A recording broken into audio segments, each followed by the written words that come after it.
Rewind කරන්න පුළුවන් නිසා මුකුත් මගේ වෙන්නේ. BOTV TV බලන හොඳම විදිහ.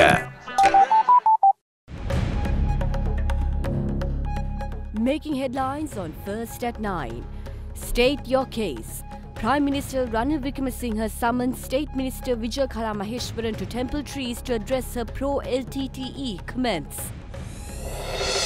The other side, Chinese Foreign Ministry responds to the controversial New York Times article, criticizes fake news makers. 建设汉班特塔港是斯里兰卡历届政府。 Witness firsthand. UPFMP Kanchana Vijayasekara invites the New York Times team to Sri Lanka to witness the true facts behind the Hambantota Port project. We would like to invite the International Affairs editor, Michael Slackman, who has issued this statement on behalf of the New York Times, to come to Sri Lanka. It's public. The section C350 of the Bond Inquiry Report, containing telephone conversations related to the controversial bond scam, made available to the public. Fall from grace. Malaysia's former Prime Minister Najib Razak charged with 4 counts including abuse of power.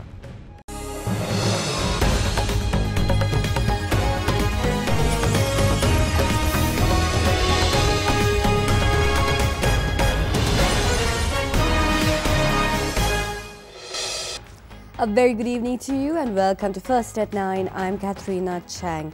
Now on to our top story tonight. Prime Minister Ranil Wickremesinghe today expressed the controversial pro-LTTE comments made by State Minister Vijayakala Maheshwaran on Monday. Addressing the Parliament, the Premier insisted that the government will at all times ensure the unitary status of the country. I would like to mention the stance of the government as well as the UNP. We will ensure the unitary status of the country. The LTTE is banned. We don't want the re-emergence of the LTTE, and we will find political solutions to issues of fundamental rights and devolution of power while ensuring the prominence of Buddhism and unitary status of the country. I asked Mrs. Maheshwaran to come and meet with me once she returns to Colombo from Jaffna. We have already made decisions on how to take action against her. We will take these measures once we meet with her. But there is no need to disrupt parliamentary proceedings over this. Speaker, you carried on with your responsibilities properly yesterday. These people who make allegations are also the ones who took in Karuna, a murderer responsible for 600 deaths, as their party's deputy chairman. And they were also the ones who won a presidential election by giving money to Prabhakaran and put the army commander who defeated the LTTE in jail.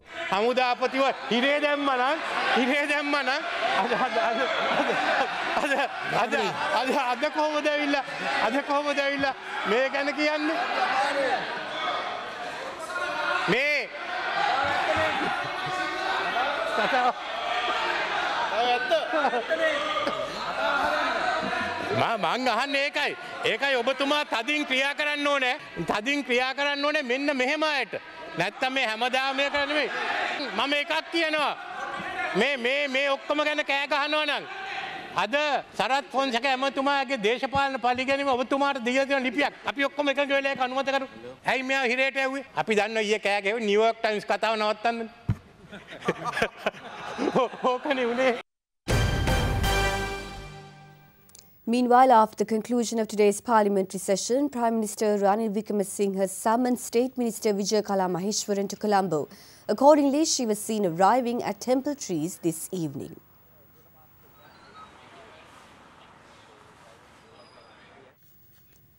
The Registrar of Askiriya Chapter, Venerable Dr. Madagama Dhammananda Thera, makes evident that the government should keep the military camps in the north as they are, whilst ensuring the lives of the public are not disturbed. The Thera expressed these views addressing media and responding to the recent pro-LTTE comments made by the State Minister Vijayakala Maheshwaran. Not only this State Minister, some other leaders in the north such as Sivajalingam and Vigneshwaran made statements which nourish extremism. We see that steps taken to remove our army from the areas from the north as a threat to the unitary status of the country.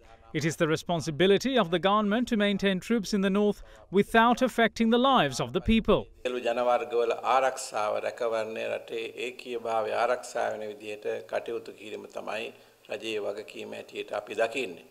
In the meantime, issuing a statement, the chief incumbent of the Gatame Rajopanarama temple, Venerable Kappetiyagoda Sirivimalatera, says the gravity of the controversial remarks made by a state minister who represents the government breaching the constitution in the presence of other ministers is severe. The Thera points out that the country is in chaos because the leaders of the government are not taking any measures against the flagrant remarks or making any statements themselves. In the meantime, several politicians expressed their views on State Minister Vijay Kala's pro-LTTE remarks. We state that the government of good governance came to power through conspiracies. Those who supported them to come to power were promised various things.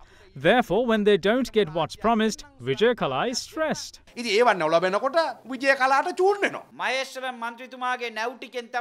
During the war, fuel was provided to the north by State Minister Vijay Kala's ships. They made a huge profit out of that. They have the need to perpetuate the war because there are commercial interests. Clearly, her parliamentary privileges should be revoked.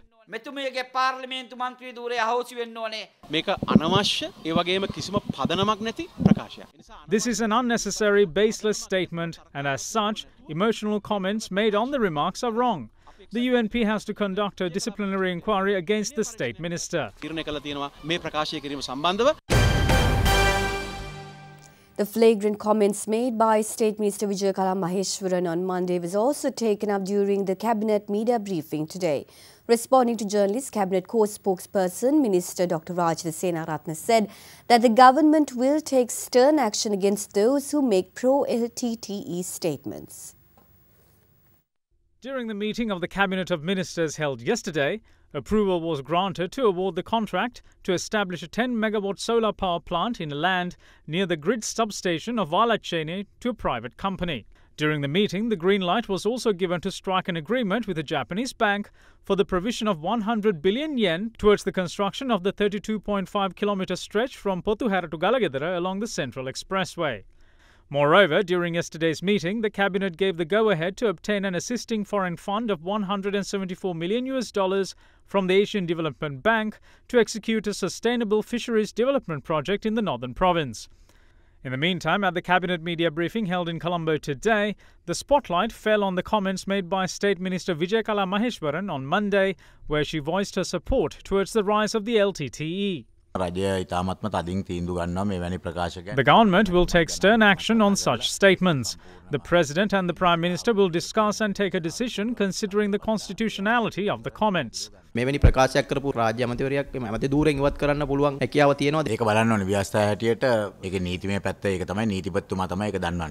නමුත් රාජ්‍ය කිසිවක් උතුරු නැගෙනහිරට කළේ නැහැ කියලා තමයි මෙතනදී චෝදනා. She accepts releasing land, but says nothing much is done. Housing projects got delayed. There are also issues regarding detainees as to whether cases should be filed against them or they should be released. These things are not done properly.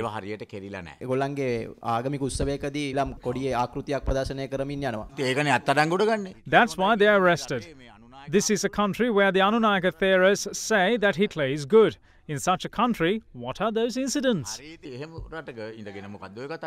කෙනෙකුගේ පාලනයක් හරි ගෙනල්ලා මේ රට නිවැරදි කරලා දෙන වගේ ප්‍රකාශයක්. ඔය තමුන්නාසලට ඒක නම් ප්‍රශ්නයක් නෑනේ. තමුන්නාසලට ප්‍රශ්නේ තියෙන්නේ දෙමළ මිනිස්සෙක් ඒ පැත්තේ මොනවා හරි කිව්වොත් විතරයි තමුන්නාසලට වැරදි. මේ අනුනායක හඳුරු හිට්ලර්ගේ ප්‍රකාශ සඳහන් කරපුවාම අගමැතිවරයා ඒ ගැන කතා කරලා ප්‍රකාශ කරා.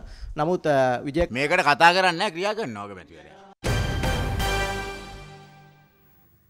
The Court of Appeal today issued a stay order preventing the AVANT case against former Defence Secretary Gotabaya Rajapaksa and 7 other defendants being heard at the Colombo Magistrates Court.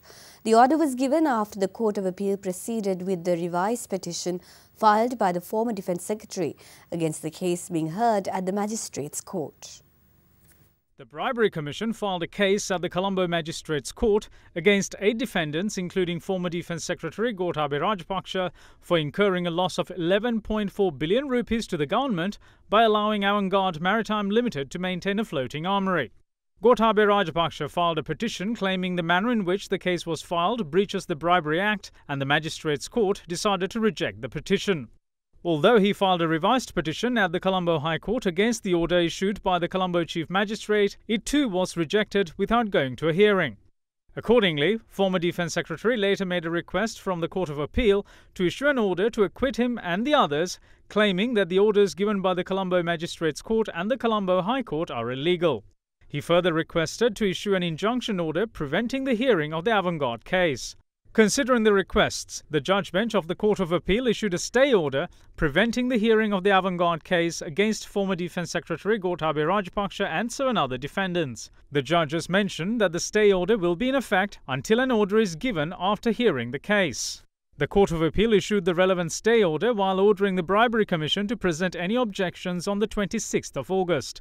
The case was postponed until the 28th of September.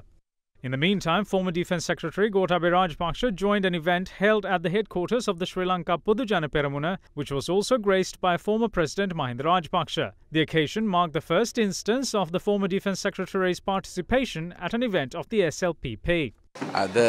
Today marks another step in the journey of the Sri Lanka Podujana Peramuna. Today I joined a political event of the party. We need to move forward.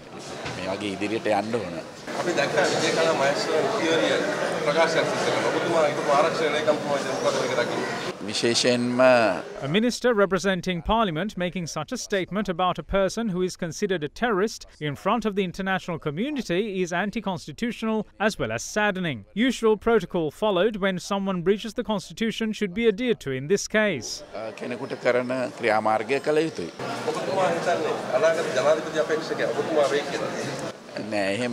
Former President Mahinda Rajapaksa decides it. He has a number of candidates and he will decide on one.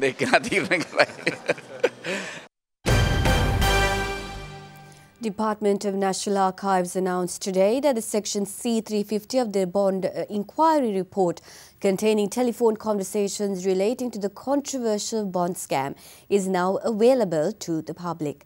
The report was made public according to a request made by Executive Director of Centre for Human Rights and Research, Kirti Tennakun.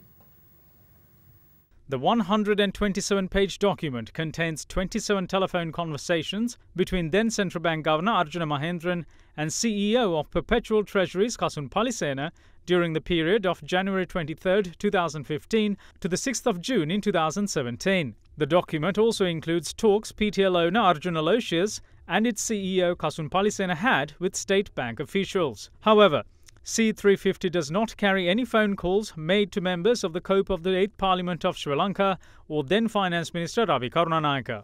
Letter to the Treasury Bond report has now been released. C350 is 127-page document. What we have demanded is 7,200 pages, all the annexes which is coming through with the Treasury Bond issue. So far, the Presidential Secretary, Mr. Austin Fernando, has not given instructions to the National Archives to release all these documents. We see that it is a injustice and we have to demand and we have to wait for 7 long months to get these 127 pages, but it is not what we are looking for. We are looking for the full report with 7,200 pages which has not come through it. Since the controversial New York Times article titled "How China Got Sri Lanka to Cough Up a Port" was published on the 25th of last month, various allegations were levelled against both the Chinese government and the regime of former President Mahinda Rajapaksa. The New York Times accused that by providing millions of dollars for the presidential election campaign of the former president, China aimed to entangle Sri Lanka in a debt trap. Responding to the article, the Chinese government strongly refuted these allegations yesterday. Spokesperson for the Ministry of Foreign Affairs in China, Lu Kang, stated such a report that gravely distorts the facts is either irresponsible or is ordered by someone with ulterior motives. The controversial New York Times article, "How China Got Sri Lanka to Cough Up a Port," cites that former President Mahinda Rajapaksa was given $7.6 million by China Harbour for the presidential election campaign of 2015. The article called it a deal related to Chinese President Xi Jinping's Belt and Road Initiative, through which global investments and lending programs create a debt trap for vulnerable countries around the world. Responding to allegations yesterday, spokesperson for the Ministry of Foreign Affairs of China, Liu Kang, emphasized that China-Sri Lanka cooperation on the Hambantota port project is conducive to both Sri Lanka's economic development and regional connectivity. The construction of the Hambantota port is what the successive governments and people of Sri Lanka have desired. The Chinese government has encouraged Chinese companies to cooperate with Sri Lanka on the Hambantota port project in the principle of equality and mutual benefit and following business rules. All this was business cooperation that are beneficial to both sides. Makers of the so-called debt trap lie should at least have a healthy attitude towards the sincere cooperation between other countries if they cannot provide any tangible help to the developing countries. I can tell these people that China and Sri Lanka are committed to further pushing forward the cooperation on the Hambantota port project to realize the goal of turning Sri Lanka into a logistics center in the Indian Ocean. This will be conducive not only to the economic development of Sri Lanka, but also to regional connectivity and common prosperity of countries in the region.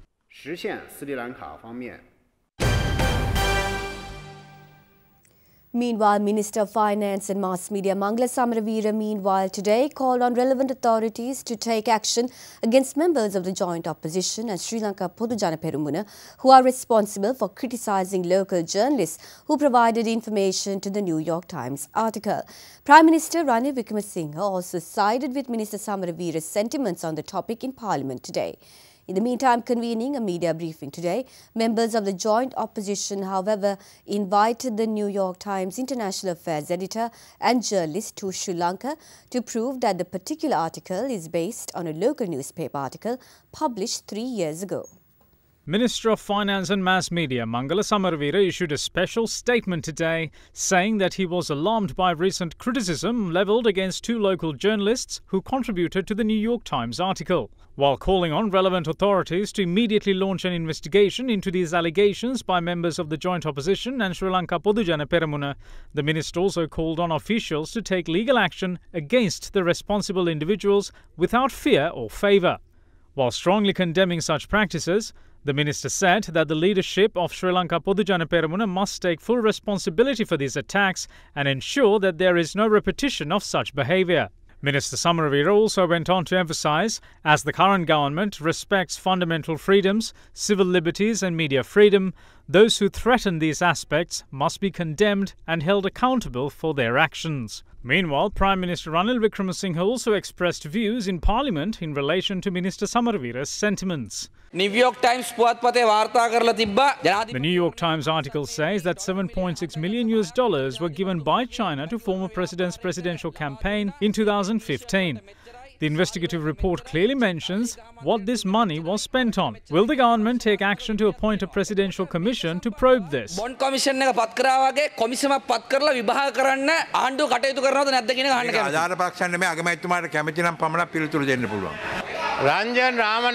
Deputy Minister Ranjan Ramanayaka's police complaint, the police has given the case to the CID for further investigations.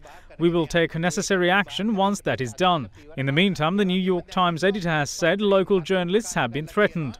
Now, this isn't right. If you're talking about democracy, you must then withdraw that threatening statement. Meanwhile, convening a media briefing today, the joint opposition refuted allegations of intimidation against local journalists who provided information for the New York Times.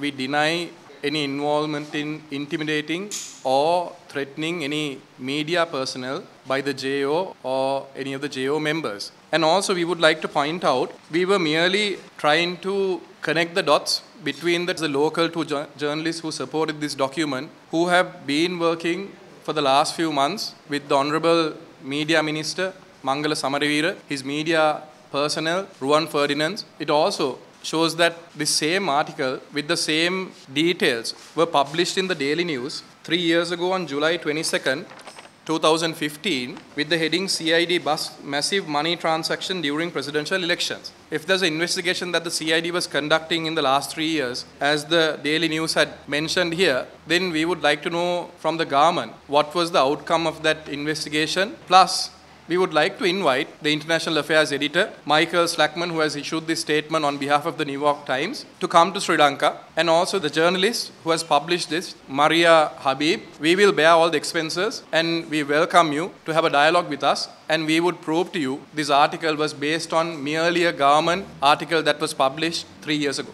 There is an allegation of 7.6 million US dollars which has been invested for President Rajapaksa's campaign in 2015. We would like to request the government to have a fair and independent investigation on that matter.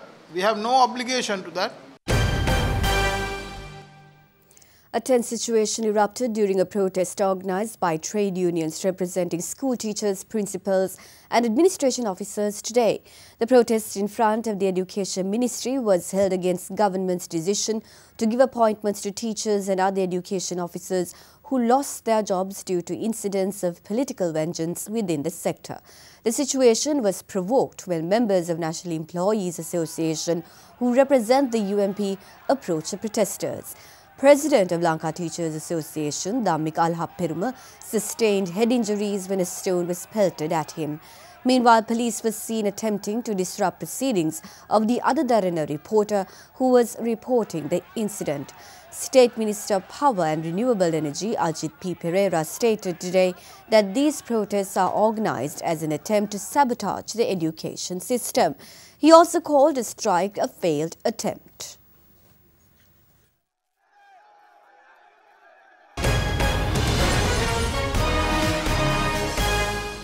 You are watching Sri Lanka's award-winning news channel, Derana 24/7.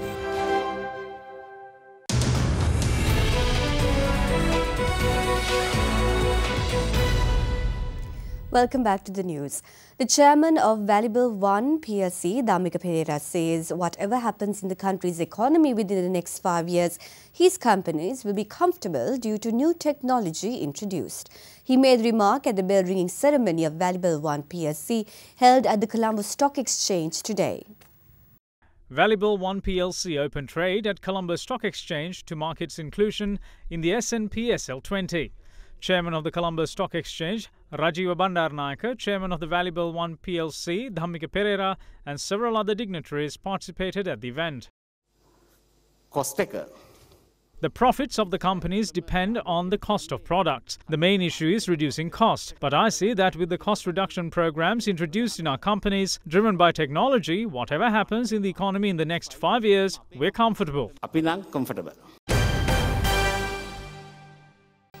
Shares extended losses today to hit their lowest close in more than 15 months as continued foreign selling in blue-chip stocks dampened sentiment.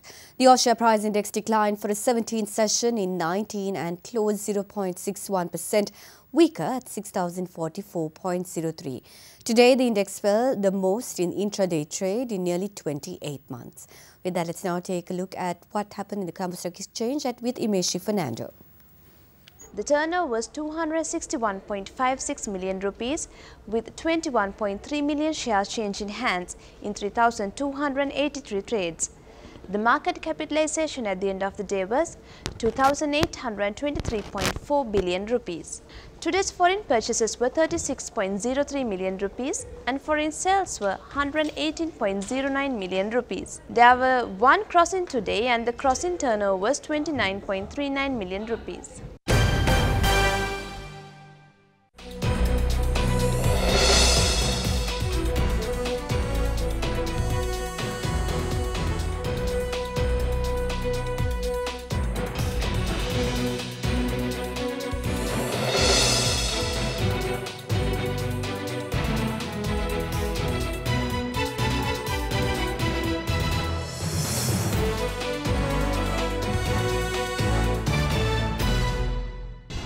Watching Sri Lanka's premier news channel, Derana 24/7.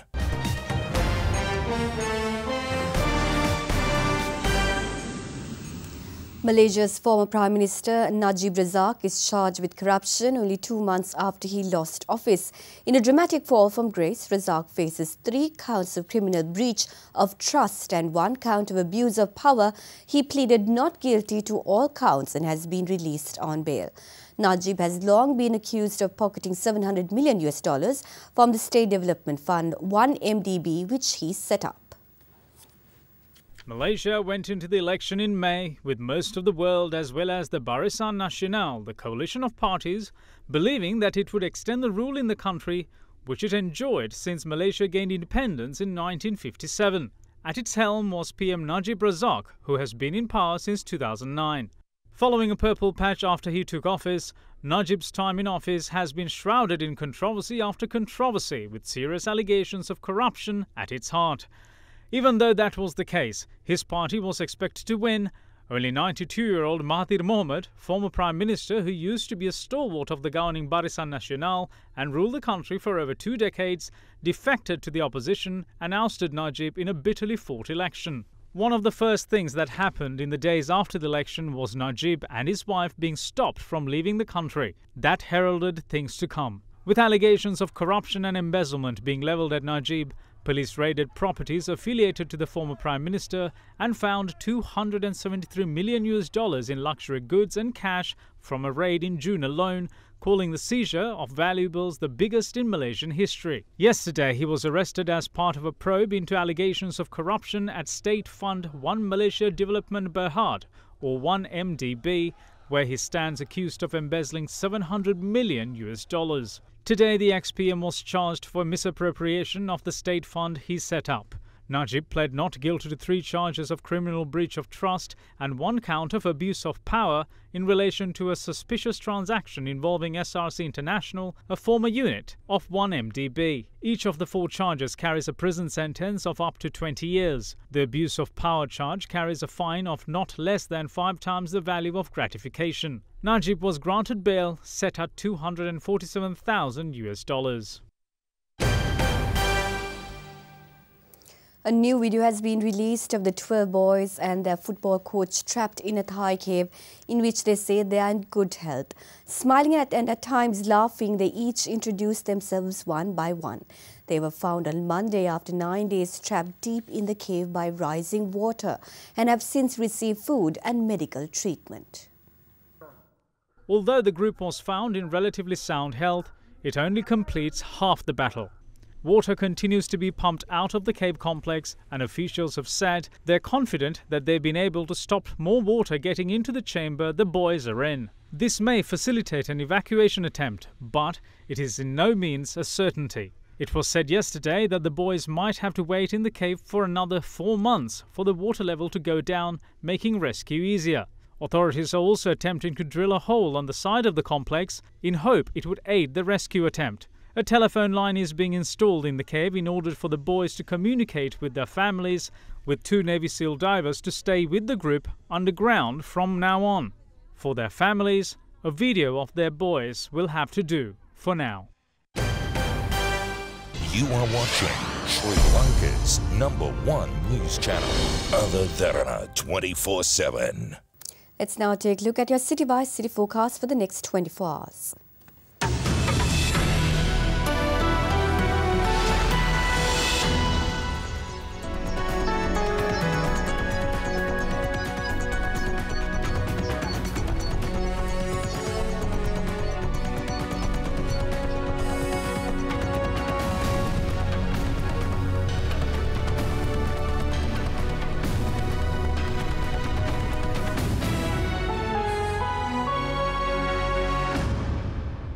Before we go tonight, we'd like to take you to the eastern province of Sri Lanka. Having suffered from brutal civil war, the province is finally flourishing agriculturally and quality of life is getting better. We hope you enjoy these visuals and have a pleasant evening.